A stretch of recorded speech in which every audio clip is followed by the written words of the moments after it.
kita berbicara peternakan yang industri peternakan, kita bicara tentang industri peternakan, otomatis teknologi seperti ini perlu diterapkan, karena tidak mungkin ketika kita memelihara entah itu sapi, domba, kambing dengan skala populasi yang besar, kita tetap mengandalkan pola konvensional dengan cara merumput setiap hari, kayaknya tidak memungkinkan akan tercapai nilai ekonomi yang... Assalamualaikum warahmatullahi wabarakatuh. Apa kabar sahabat tani? Pada saat ini kita berada di gudang pakan atau bank pakan milik Serayu Network Banjarnegara.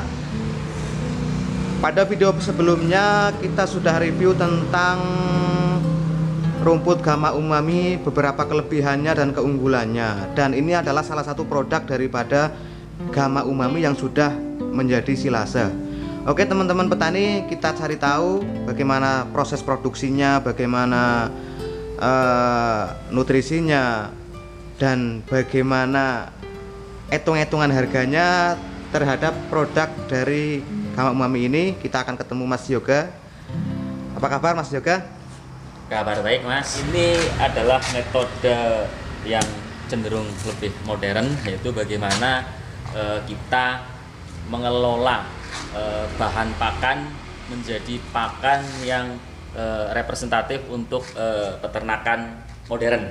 Artinya kita di sini menggunakan metode wrapping baler, yaitu proses pemadatan terus kemudian dibalut hingga sampai kedap udara. Nah, sehingga akan mendapatkan sebuah silase yang cukup baik dan cukup recommended untuk peternakan. Ini silase dari apa Mas? Dari Gamma Umami apa dari jagung? Oh iya, kita tadi sudah bilang bahwa kita juga lagi pengembangan Gamma Umami, sehingga Gamma Umami yang sudah siap panen lalu kita bawa ke sini ke gudang, ke tempat pengolahan, kemudian kita chopper, terus kemudian kita olah pakai namanya conveyor untuk membuat ini namanya silase wrapping baler begitu. Cara pembuatannya Mas, sekilas cara pembuatannya atau langkah-langkahnya dan bahan-bahan yang perlu ditambahkan di dalam pembuatan silase Mas.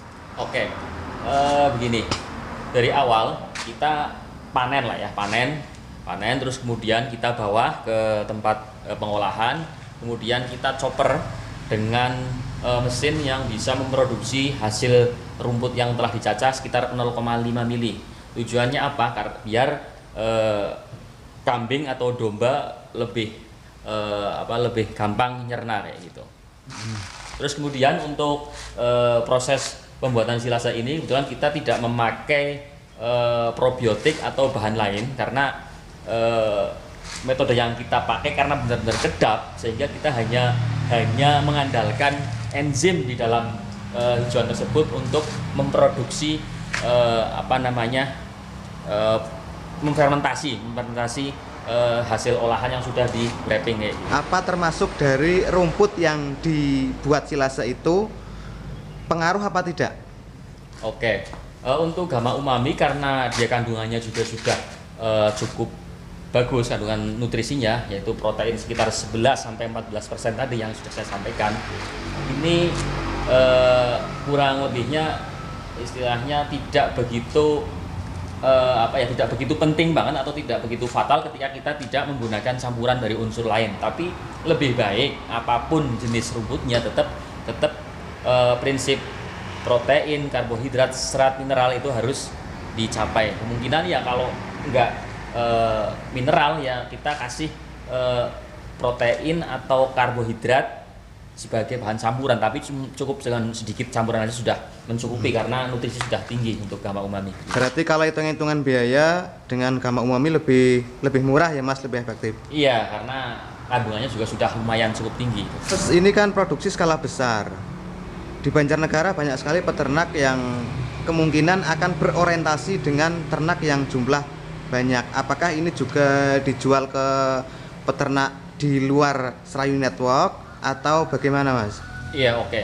Pada dasarnya kita memproduksi silase baler ini pertama untuk kebutuhan ketahanan pakan ternak kita sendiri, karena kita juga mengelola kambing perah di sini. Terus kemudian kita juga mencoba untuk memberikan solusi kepada masyarakat peternak khususnya di wilayah Banjarnegara ataupun di luar Banjarnegara yang mana mereka kepingin mengembangkan peternakan skala besar. Saya rekomendasikan untuk menggunakan teknologi seperti ini. Kami juga siap memfasilitasi bila mana peternak-peternak butuh pakan yang instan. Artinya ketika kita berbicara peternakan yang industri peternakan, kita berbicara tentang industri peternakan, otomatis teknologi seperti ini perlu diterapkan karena tidak mungkin ketika kita memelihara entah itu sapi, domba, kambing dengan skala populasi yang besar, kita tetap mengandalkan pola konvensional dengan cara merumput setiap hari, kayaknya tidak memungkinkan akan tercapai nilai ekonomi yang bagus karena sudah kemakan waktu, kemakan biaya transportasi dan lain sebagainya. Mengarah pada itu, makanya kita di sini dan teman-teman mencoba untuk memberikan solusi kepada para peternak, pada khususnya peternak ruminansia, agar ayo kita mencoba genjot populasi peternakan kita dengan cara menggunakan teknologi seperti ini agar apa yang kita harapkan untuk menambah populasi di ternak-ternak kita masing-masing bisa tercapai begitu, Mas.